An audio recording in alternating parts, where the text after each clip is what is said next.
आईला उपवास सोमवार, देवीची पूजा मंगळवार, आठवडी बाजार बुधवार, दत्ताचे पेढे गुरुवार, चणे फुटाणे शुक्रवार, सकाळची शाळा शनिवार, शाळेला सुट्टी रविवार.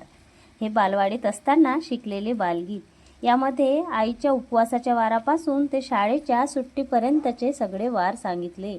पण आईच्या सुट्टीचा वार नाही ना सांगितला. चला तर मग आईला सुट्टी कधी असते या प्रश्नाचे उत्तर जाणून घेऊया या व्हिडिओमधून. तेव्हा व्हिडिओ शेवटपर्यंत नक्की पहा.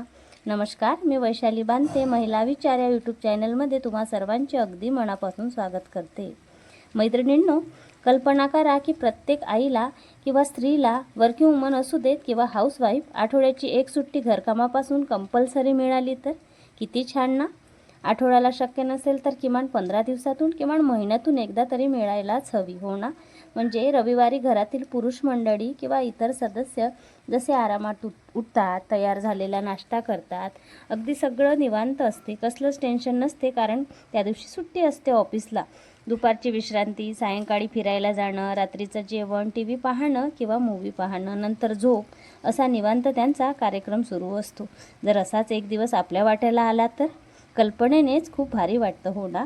पण रविवारी सगळ्यांना सुट्टी असते आणि आईला ओव्हरटाईम, तोही बिनपगारी.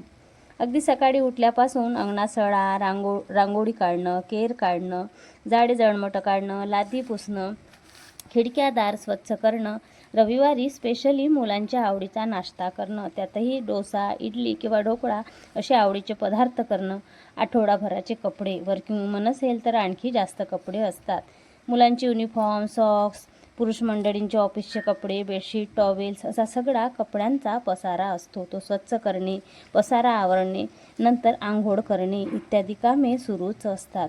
तोपर्यंत घरच्या मंडळींनी इडली ढोकळ्याचा जो काही नाश्ता केलेला असतो तो पसून गेलेला असतो. त्यामुळे स्वयंपाकाच्या तयारीला लागणं, परत स्वयंपाक करणं, भांडी ओठा स्वच्छ करणं, त्यानंतर बाजारातून आणलेल्या आठवड्याभराच्या भाज्या स्वच्छ करणं, कोशिंबीर, पालेभाज्या तोडून ठेवणं, त्यापूर्वी फ्रीज स्वच्छ करणं इत्यादी कामे करत करत दुपार नाही तर सायंकाळ होते आणि परत सायंकाळचा चहा पाण्याची सोय करणे, नंतर परत सायंकाळी झाडलोट करणे, रात्रीच्या जेवणाची तयारी करणे, जेवण तयार करणे, जेवणानंतर परत भांडी ओटा स्वच्छ करणे. इतकंच नाही तर सोमवारच्या टिफिनची प्लॅनिंग करणं. यादी संपत नाही. रविवार कसा निघून गेला हे आईलाही कळत नाही आणि आईचा विचारही कोणी करत नाही, फक्त तिला गृहीत धरले जाते. आणि त्यामुळेच महिन्यातून 2-4 सुट्ट्या तिच्या वाट्याला आल्या तर ती किती चार्ज होईल, हो ना. पण खरंच तुम्हाला वाटते अशा सुट्ट्या ती घेईल? अशा सुट्ट्या घेणं तिला शक्यच नाही. खरं तर तिला अशा सुट्टीची गरजच नसते. ती आतून इतकी स्ट्रॉंग असते आणि ह्या सगळ्या जबाबदाऱ्या तिला सवय झाली असते. त्यामुळे तिला अशा सुट्टीची गरज नसते. गरज असते ती मदतीची, थोड्या कौतुकाची, प्रेमाची, आदराची. तिच्या कामाचा बोनस असतो म्हणजे तिचा सन्मान करणे, तिचं थोडं कौतुक करणे. आणि हा बोनस तिला मिळाला ना की अगदी कमरेला पदर खोचून ती ओव्हरटाईम करायलाही सदैव तयार असते.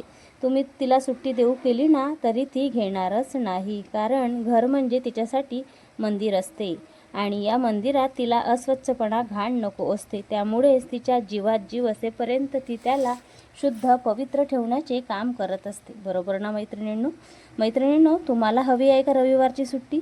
हवी असेल तर तसं कमेंट्स करून नक्की सांगा. आणि हो, व्हिडिओ आवडत असल्यास एक लाईक अवश्य करा, चॅनलला सबस्क्राईब करा. तोपर्यंत बोलूया असं काही की तुम्हाला वाटेल माझ्याच मनातलं सारं काही. धन्यवाद.